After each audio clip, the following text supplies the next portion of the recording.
Everyone, कैसे हो आप सभी लोग। उम्मीद कर रहे हैं सब लोग बहुत अच्छे होंगे जहां कहीं भी होंगे। तो आ जाइए दोस्तों, आप सभी का बहुत बहुत स्वागत है मेरे यूट्यूब चैनल में एक और नए वीडियो में। दोस्तों, आज हम जिस महिला की कहानी आपको सुनाने जा रहे हैं, उस कहानी को सुन के आपकी आंखों में आंसू आ जाएंगे, आप भावुक हो जाएंगे और ये सोचेंगे कि भला हम इस दुनिया से क्या उम्मीद करें जब हमारे खून के रिश्ते ऐसे निकल जाए। जिनसे हमारा खून का रिश्ता होता है वो हमें भीख मांगने पे मजबूर कर दें, दर दर भटकने पे मजबूर कर दें, तो भला हम दुनिया से क्या शिकायत करें। दोस्तों, एक ऐसी महिला जिनके पास करोड़ों की संपत्ति है और जब वो अपनी करोड़ों की संपत्ति अपने बेटा और बहू के नाम कर देते हैं तो बेटा और बहू मिलकर अपनी मां का जीना दुश्वार कर देते हैं। दोस्तों, कहते नहीं कि इंसान उस पे ध्यान देता है जो उसके साथ नहीं जाएगा, जो साथ में जाएगा अच्छे और खराब कर्म, उस पे इंसान कभी ध्यान नहीं देता है। और मैं एक बात बता दूं, बेशक मेरी ये बात किसी को खराब लगे, कि पैसे वाले घरों के माता पिता ही वृद्धाश्रम जाते हैं। जिनके घर में बेटा और बहू करोड़ों की संपत्ति वाले हो, जो मिडिल क्लास फैमिली से बिलोंग करते हैं, जिनके घरों में 2 वक्त का सही से खाना नहीं चल पाता है, उनके माता पिता कभी वृद्धाश्रम नहीं जाते हैं, घर में रहते एक साथ में। बेशक मेरी बात खराब लगी, लेकिन आप देख लेना, जो करोड़पति होते ना, उनको शर्म लगती है कि मेरे माँ बाप सुंदर नहीं दिखते, इनको हम साथ में कैसे रखें, बताने में शर्म लगती है कि मेरे माँ बाप हैं। तो आइए दोस्तों, इस पूरी कहानी को हम आपको बताते हैं कि आखिर में कहानी कहां से शुरू होती है और कहां पे खत्म होती है। दोस्तों, मुंबई के एक व्यक्ति जिनका नाम है सोमनाथ शर्मा, बहुत बड़े बिजनेसमैन है। इनका बिजनेस बहुत अच्छे से चल रहा है। इनका एक बेटा है जिसका नाम है निरंजन। बेटा भी बहुत अच्छा है और इनकी पत्नी जिनका नाम है बीना शर्मा। बहुत ही अच्छी फैमिली, हैप्पी फैमिली, सब कुछ बढ़िया से चल रहा होता है, किसी प्रकार की कोई टेंशन नहीं। लेकिन दोस्तों, कहते हैं नहीं कि समय बदलते हुए देर नहीं लगता। जो ये सोमनाथ शर्मा थे, एक दिन इनके सीने में दर्द होने लगता है और इनको आनन फानन में हॉस्पिटल में भर्ती कराया जाता है। लेकिन दोस्तों, जैसे इनको हॉस्पिटल में भर्ती किया गया, वैसे ही इनकी डेथ हो जाती है। वो इस दुनिया को छोड़ के चले जाते हैं। घर में गम का माहौल हो जाता है। धीरे धीरे समय बीतता है, चलो जैसे तैसे सभी लोग अपने नॉर्मल स्थिति में आते हैं। उनका जो कारोबार था वो बेटा संभालने लगता है और बेटा की शादी भी हो गई थी। जिस लड़की से शादी हुई थी उसका नाम था शिवानी। अभी तक तो सब कुछ बढ़िया था। और दोस्तों, जो सोमनाथ शर्मा थे ना, उन्होंने अपनी सारी प्रॉपर्टी का नॉमिनी अपनी पत्नी को बना रखा था। अपनी संपत्ति का वारिस अपनी पत्नी को बना रखा था। तो जैसे इनकी मृत्यु हो गई, वैसे ही सारी संपत्ति बीना शर्मा के नाम आ जाती है। दोस्तों, क्या होता है कि बेटा जो था तो वो संभालता तो था अपने पिताजी का काम, लेकिन उतने मन से नहीं संभालता था। उसको दोस्तों के साथ में पार्टी करना, घूमना, देर रात तक आना बड़ा पसंद था। और सबसे बड़ी बात यह हो गई कि जो बहू थी शिवानी, अभी तक सही चलती थी। जैसे ही ससुर का साया सर से उठ गया, वैसे बहू भी अयाशी करने लगी। बहू भी छोटे छोटे कपड़े पहनने लगी, देर रात में आने लगी, 1-1, 2-2 बज जाए रात में तब पार्टी करके आए। अब बीना को बिल्कुल भी अच्छा नहीं लगने लगा। बीना इनको समझाती है कि इस तरह की काम तुम क्यों करने लगे हो, तुम्हारे पिताजी को ये बिल्कुल भी पसंद नहीं था जो तुम इस समय कर रहे हो। जब माँ इनके सबके खिलाफ में बोलती थी तो बेटा और बहू को बहुत ज्यादा अपनी माँ की बात चुभने लगी। अब तो दोस्तों समय बीतता गया। बेटा और बहू को अपनी माँ खड़कने लगी आंखों में। उनको ऐसा लगने लगा कि इस बुढ़िया से कैसे पीछा छूटे। लेकिन परेशानी ये थी कि जो सारी प्रॉपर्टी थी वो बीना के नाम थी। अब तो बेटा और बहू को ऐसा लगे कि सारी प्रॉपर्टी अभी मुझे मिल जाए और उसको हम ऐसे धक्का मार के निकाल दें जो ये मेरी नजरों के सामने ना कभी आए। दोस्तों, ऐसे समय बीतता जाता है, ये गलत रास्ते पे चलते जाते हैं। बीना को बहुत दिक्कत होने लगी कि आखिर में ये कौन से रास्ते पे चल पड़े। शराब पी के घूम रहे हैं, गिर रहे हैं, इनको होश नहीं है। बहू 1-1 बजे रात को घर में आती है। अब बीना को ये लगे कि हम प्रॉपर्टी तो इनके नाम कर दें, भाई है तो सब इन्हीं का, बस मेरा तो नाम है तो सब इन्हीं का। लेकिन ये तो बहुत गलत रास्ते पे जा रहे, ये तो बर्बाद हो जाएंगे, इनके पास कुछ नहीं बचेगा। अपने बेटा और बहू से कहते हैं कि तुम सही रास्ते पे चलो, वैसे भी जो मेरी नाम प्रॉपर्टी है वो सब है तो तुम्हारी, इसमें तुम्हें क्या दिक्कत है कि अभी हम तुम्हारे नाम करते हैं, लेकिन इनका दिमाग इतना खराब होता चला गया कि अब ये कहते हैं नहीं अभी करो मेरे नाम। जब बीना मना कर देती है तो ये घर में दोनों आतंक मचाते हैं। बहू तो इतना तेवर दिखाती है अपने सास को कि ऐसा लगे कि बिल्कुल खा जाएगी। बीना परेशान हो गई, तंग हो गई। फिर सोचती है कि चलो है तो इन्हीं की, चलो इनके नाम कर ही देते हैं, कम से कम हो सकता है कि जिम्मेदारी और ज्यादा आए तो ये सही रास्ते पे चलने लगे। एक दिन बीना ने अपनी सारी प्रॉपर्टी अपने बेटा और बहू के नाम कर दी। जैसे ही प्रॉपर्टी बीना ने अपने बहू और बेटे के नाम कर दी, वैसे ही बेटा तो थोड़ा पीछे रह गया। बहू अपने पूरे तेवर पे आ गई और बहू ने वो नौकरों वाला सलूट करना शुरू कर दिया बीना के साथ में कि बीना की रूह कांप गई कि भला ये ऐसा कर सकते हैं, मुझे तो उम्मीद नहीं थी। रोटी रखी हुई देने लगे। अगर बीना कोई चीज हाथ से उठा लेती अपने तो दुनिया भर की गालियां सुनाती बहू। बेटा के सामने बेटा एक शब्द भी नहीं कहता कि तुम मेरी माँ को क्यों ऐसे बोलती हो। बीना रो रो के दिन काटती है। कभी पड़ोसी के घर में जाके खाना मांग के खा लेती। 2 वक्त का खाना भी नहीं मिलने लगा, कपड़ा भी नहीं मिलने लगा, कोई चीज अपने हाथ से उठा नहीं सकती। लेकिन बेटा एक शब्द भी बहू से नहीं कहता कि तुम माँ से ऐसे क्यों पेश आती हो। बेटा भी गाली देने लगा। एक दिन की बात है कि माँ ने सोचा कि चलो हम गार्डन में घूम के आते हैं, लेकिन माँ जैसे सीढ़ियों से उतरने लगी उस माँ का पैर फिसल गया, और पैर फिसल गया तो उस माँ को चोट लग गई दोस्तों। और जब चोट लग गई तो बहू आई हॉस्पिटल ले जाने के लिए। इसके बाद बहू ने इतनी गालियां सुनाई अपनी सास को कि जिंदा कैसे बच गई, मर जाती तो सही रहता, तेरा आज हम अंतिम संस्कार कर देते।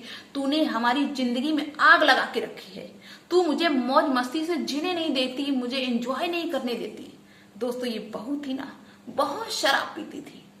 जैसे तैसे हॉस्पिटल तो ले जाती, लेकिन बहुत गाली सुनाती, इतनी सुनाती कि बीना को खुद अफसोस होने लगा कि हम बच क्यों गए, हम मर जाते तो अच्छा रहता। लेकिन बीना ने ये मन बना लिया कि अब हम चाहे बेशक भीख मांग के खाएं, लेकिन अब मुझे इनके साथ में नहीं रहना है। भीख मांग के खा लेंगे लेकिन इनके साथ में नहीं रहेंगे। अब हम और जलील नहीं होंगे, अब मुझसे और सुना नहीं जाता। मैंने अपनी सारी प्रॉपर्टी इनके नाम कर दी और इनके पास 2 वक्त का खाना भी नहीं मेरे लिए है। हे भगवान, तूने ऐसी दुनिया क्यों बनाई, क्यों ऐसी संतानें दी। बीना बहुत रोती है और जब ये हॉस्पिटल से डिस्चार्ज होके आती है तो ये बीना पढ़ी लिखी तो थी ही, और तो ये एक वृद्धाश्रम के बारे में पता करती है। जो पड़ोसी था उनसे बात करती है और पूछती है कि वृद्धाश्रम के बारे में बताओ, मुझे वहां पे जाना है। वहां खाना बेशक खराब मिले लेकिन कम से कम गाली तो नहीं मिलेंगी। दोस्तों एक दिन की बात, बीना ने पूरा मन बना लिया, सारे कपड़े अपने पैक कर लिए, इसके बाद घर से निकल दी। बेटा और बहू अपने सारे दोस्तों को बुला के डीजे बजाते, शराब पीते, छोटे छोटे कपड़ों में डांस करते, मौज मस्ती करते। इधर बीना घर से निकल गई। इन दोनों को बिल्कुल भी खबर नहीं हुई कि मेरी माँ कहाँ है, कहाँ गई है। दोस्तों बीना निकल आती है, किसी को पता नहीं चलता है। इसके बाद बीना सीधी वृद्धाश्रम पहुंच जाती है। इधर जब बेटा और बहू की पार्टी खत्म हुई, देखा शाम तक नहीं दिखाई दी, तो इधर उधर पूछा कि किसी ने देखा है क्या बुढ़िया को। तो एक व्यक्ति पड़ोस का जो था उसने बताया कि तुम्हारी माँ वृद्धाश्रम चली गई, क्योंकि बीना उनको बता के जा रही थी कि हम जा रहे, अगर कोई पूछे, पहले बात तो पूछेगा नहीं, अगर कोई पूछे तो बता देना। तो बहू बहुत खुश होती कि चलो प्रॉपर्टी तो मेरे नाम आ गई, बुढ़िया यहाँ से चली गई, इसने बहुत अच्छा फैसला लिया, इसको ये बहुत पहले कर देना चाहिए था, लेकिन इसने बहुत देर से ये सोचा कि चलो वृद्धाश्रम चलते हैं। दोस्तों समय बीतता गया। जो ये बीना थी वृद्धाश्रम में पहुंच गई, वहां अपनी आराम से खाती पीती सो जाती और जो बुजुर्ग थे उनसे बातें करती। यहाँ इनको किसी प्रकार की कोई टेंशन नहीं, लेकिन ये तो दिल में था ही कि बताओ हम इतने करोड़पति घर के, मेरे पास इतनी प्रॉपर्टी थी, मेरे पति ने मुझे कैसे रखा। आज हमारी स्थिति ये कि हम वृद्धाश्रम में खाना खा रहे। वृद्धाश्रम में बेशक आराम है, कोई गाली गलौज नहीं, दुनिया भर की कोई टेंशन नहीं, लेकिन फिर भी दिल में तो एक दर्द रहता ही है। और इधर ये अयासीबाजी करते रहे, प्रॉपर्टी तो अपने नाम करा ली, लेकिन अयासी के चक्कर में इनकी जो प्रॉपर्टी थी ना धीरे धीरे खत्म होने लगी। इनका जो बिजनेस था वो भी ठप होने लगा। दोस्तों इनकी स्थिति बिगड़ने लगी। लेकिन एक दिन क्या होता है कि वृद्धाश्रम में कुछ बुजुर्गों की तबीयत खराब हो जाती है। तो उनके लिए डॉक्टर को बुलाया जाता है। एक डॉक्टर आते हैं जिनका नाम है कुलदीप। वो शहर के जाने माने डॉक्टर थे। दोस्तों इलाज करवाया था। कुछ थोड़ी बहुत दिक्कत इन बीना को भी थी, तो वहां के स्टाफ ने कहा कि चलो तुम भी दिखा लो चल के। तो ये जब जाती हैं, जब इन्होंने उस कुलदीप डॉक्टर को देखा तो ये देखती रह गई। लेकिन जैसे ही उस डॉक्टर ने इनको देखा और जैसे ही डॉक्टर ने इनको देखा, वो एकदम से कहा, अरे आंटी आप यहाँ कैसे? अब दोस्तों बात आती कि क्या डॉक्टर इनको जानता था? बीना इनको कैसे जानती थी डॉक्टर को? दोस्तों ये कहानी मैं आपको बताऊं कि जो ये कुलदीप डॉक्टर था, इसके पिताजी इस सोमनाथ की कंपनी में काम करते थे। लेकिन एक दिन इनके पिताजी का एक्सीडेंट हो जाता है और उनके पिताजी गुजर जाते हैं। ये छोटा बच्चा होता है, इसलिए उसकी देख रेख की, पालन पोषण की, पढ़ाई लिखाई का खर्चा पूरा सोमनाथ ने उठाया। जो भी इसकी पढ़ाई लिखाई में खर्चा लगा सारा सोमनाथ ने किया, यानी कि बीना के पति ने। ये डॉक्टर बना तो उनकी ही वजह से, इसलिए इसने तुरंत से पहचान लिया कि आंटी आप यहाँ कैसे। तो बीना पूरी कहानी को बताती है कि बेटा इसलिए हम यहाँ पे आ गए।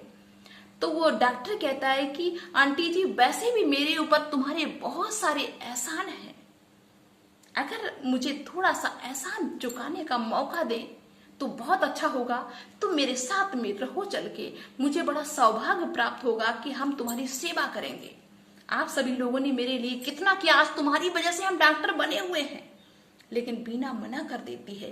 कुलदीप कहता है कि मैंने कई बार निरंजन से पूछा कि आंटी जी नहीं दिखती हैं, तो वो कहता है कि वो कहीं घूमने गई हैं, मुझे नहीं पता था कि आप यहाँ वृद्धाश्रम में हैं। बड़ा भावुक हो जाता है, लेकिन बीना मना कर देती है कि बेटा नहीं, हम यहाँ पे बहुत खुश हैं, मुझे यहाँ पे किसी प्रकार की कोई दिक्कत नहीं है। लेकिन कुलदीप नहीं मानता है। तो फिर बीना कहती है कि अगर तुम मेरी सेवा करना चाहते हो तो तुम बस इतना करो मेरे लिए कि कभी कभार यहाँ पे घूमने आ जाया करो, ताकि मुझे अच्छा लगे कि चलो मेरा कोई अपना है। दोस्तों डॉक्टर कुलदीप मान जाते हैं और घूमने आते हैं कभी कभार। लेकिन दोस्तों जैसे ही 5 महीने का समय बीतता है, कुलदीप डॉक्टर था, उनके बेटा का जन्मदिन आता है और वो जन्मदिन की पार्टी रखते हैं और ये बूढ़ी माँ को भी वो वृद्धाश्रम से लेके जाते हैं। वहाँ के स्टाफ से बात करते हैं और उनको लेके जाते हैं पार्टी में। कहा कि हम तुम्हारी इच्छा नहीं है मेरे साथ में रहने की, चलो कोई बात नहीं, लेकिन बेटा के जन्मदिन की पार्टी है तो चलो इसके बाद में हम आपको यहीं पे छोड़ देंगे आंटी जी। तो ये जाने के लिए तैयार हो जाती हैं और वहां पे पहुंच जाती हैं डॉक्टर कुलदीप के साथ में। दोस्तों डॉक्टर कुलदीप ने बहुत सारे लोगों को इनवाइट किया था, प्लस इनके जो बेटा और बहू थे इनको पर्सनली इनवाइट किया ताकि उनके सामने ये नजारा ला सके। और दोस्तों बहू भी छोटे छोटे कपड़े पहन के पहुंच जाती है, बहुत सारे लोगों की भीड़ है। तभी डॉक्टर ने पेश किया निरंजन की माँ बीना को। जैसे ही बीना को देखा लोगों ने सब दंग रह गए। और तब कुलदीप डॉक्टर ने बताया उनकी सारी कहानी को कि इन्होंने सारी प्रॉपर्टी जब अपने बेटा और बहू के नाम कर दी तो बेटा और बहू ने अपनी माँ का जीना दुश्वार कर दिया। ऐसे बेटा बहू होने से अच्छा है कि बच्चे हो ही ना। दोस्तों अब उस बेटा और बहू का सर शर्म से ऐसा झुक गया, लोग तरह तरह की बातें कर रहे थे क्योंकि सबको ये पता था कि इनकी माँ कहीं तीर्थ करने गई है। अब शर्म से अपना सर भी ना उठा पाए, इतनी इनको शर्म, इसके बाद इनकी स्थिति भी खराब हो गई। दोस्तों वो नजारा बड़ा देखने लायक था। माफी मांगता है निरंजन, लेकिन माँ कहती है कि ना हम तुम्हारी माँ, ना तुम हमारे बेटा, ना मेरी कोई बहू है, कोई कुछ भी नहीं है। ये मेरा बेटा है जो मुझे लेके आया है, इसके बाद में ये मुझे छोड़ के भी आएगा, हम वहीं पे रहेंगे।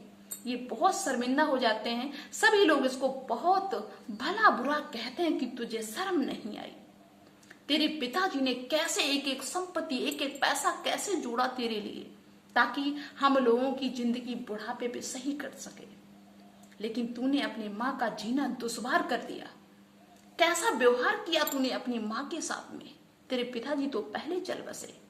दोस्तों इस कहानी को सुनाने का मेरा कोई ऐसा उद्देश्य नहीं है कि मैं आपको परेशान करूं, हम सिर्फ आपको ये बताना चाहते हैं कि जैसी आप करनी करेंगे वैसा आपको भरना पड़ेगा।